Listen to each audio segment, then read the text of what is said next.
Hey Paul, since Andy's come in, the setup has been brilliant. They're kind of marking occasions and people's 50th and 100th and debuts.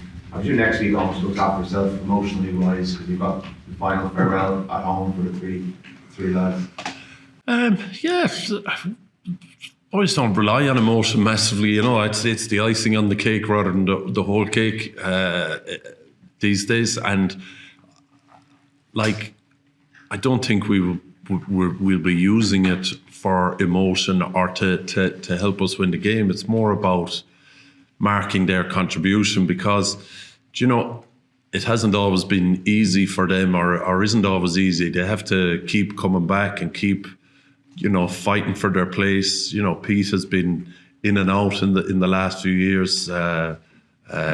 Same with Conor Murray. You know, Cian had to reinvent himself and figure out a way to stay part of the group. So, and as I said, then how much they enjoy it adds to the whole, I suppose, enjoyment for all the players and all the coaches as well. So they've had to work really hard, and it's more about marking their contribution rather than trying to use it for any motivation for us. You know, I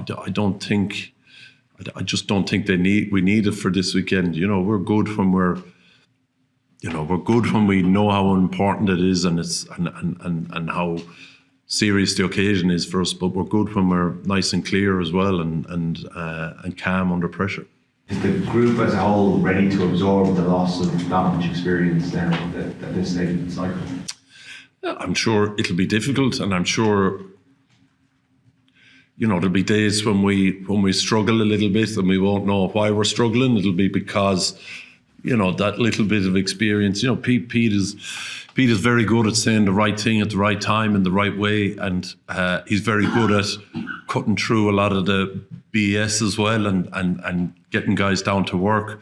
Conor Murray is an amazing temperament, and it's been his strength, I think, since he first came in at 21 years of age in 2011. And I was only thinking when I was watching him playing a few weeks ago that his temperament or his attitude hasn't changed one bit. It's pretty incredible. Like, you know, he's pretty unflappable as a player and a guy. And then Cian obviously is very versatile. He's had a great kind of mentoring role with the props in recent times. And when you lose those guys, you probably won't know what the answer is when something is going wrong. It'll be hard to pinpoint it, but, you know, into that void, other guys will have to fill the space, and they have given a great example to other players of what you should do and how you should do it and how you should go about their business. So hopefully a few of them are copying and pasting what they did, and maybe copying and pasting and coming up with their own version of it, and it's helping them be that.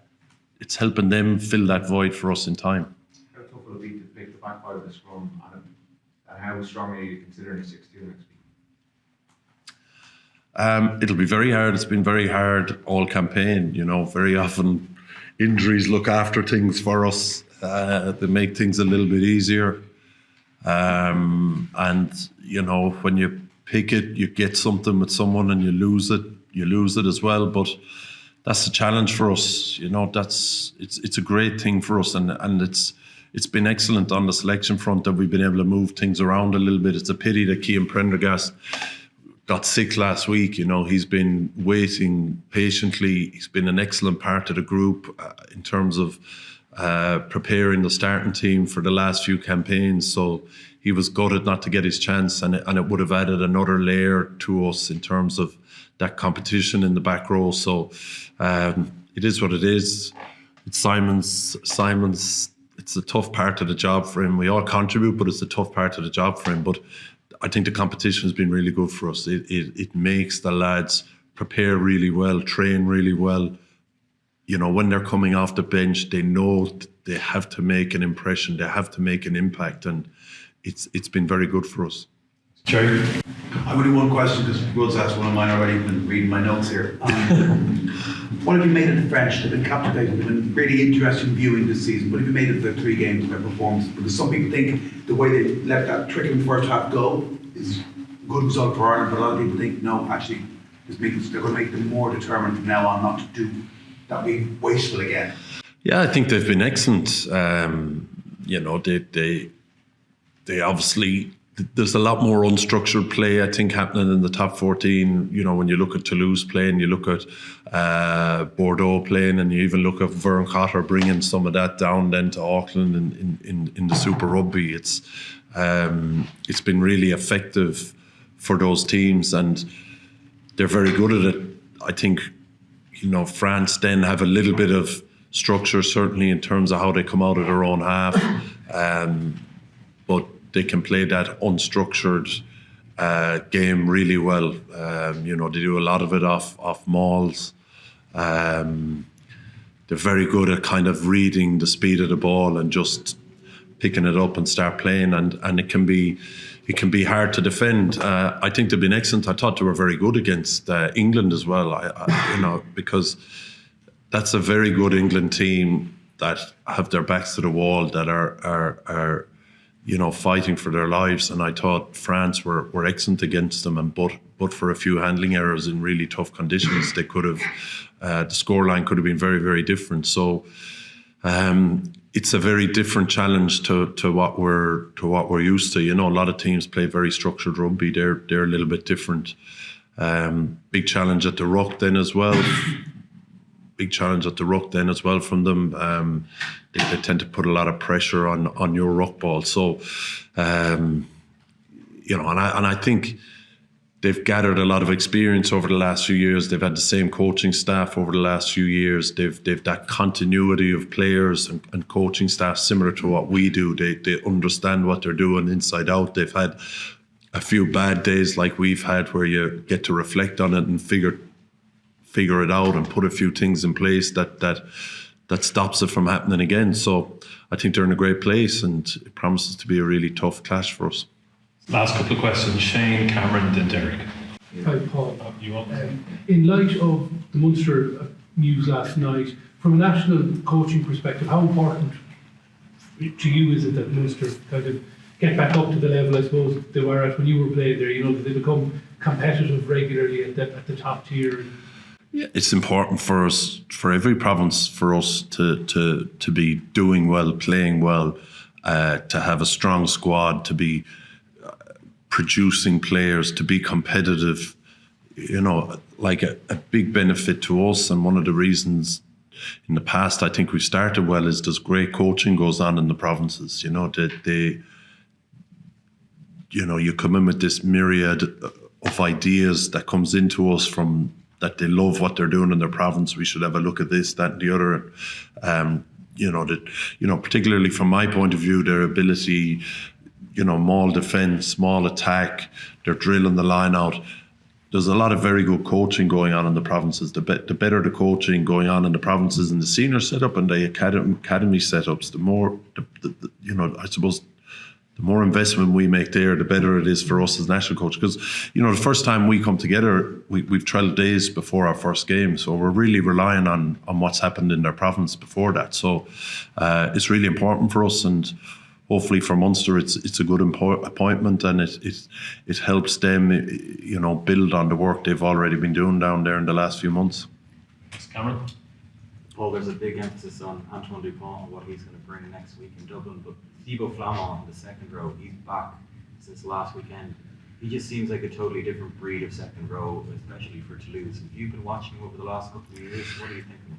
Yeah, he's obviously, you know, he's a very good second row forward and does all the second row stuff really well, but he's very adept at that Toulouse way of playing. Those RG Snyman, I suppose, would be a similar type players. He offloads high, you know, over the top offloads. He you know, he's very happy running high and offloading high and passing high, and very good at helping his team get in behind the opposition. As I said, a very good reader of quick ball as well, of when it's on to go and do something. So he's a good athlete as well. You know, a lot of these guys that create bits of space through an offload or a carry, they generally accelerate quite well. So he seems to be a pretty good athlete as well. So he's a great player. He's been playing great for Toulouse. He's been excellent for France in the last few years. So he's a big part of the challenge for us. Last two questions. Derek, then Brendan.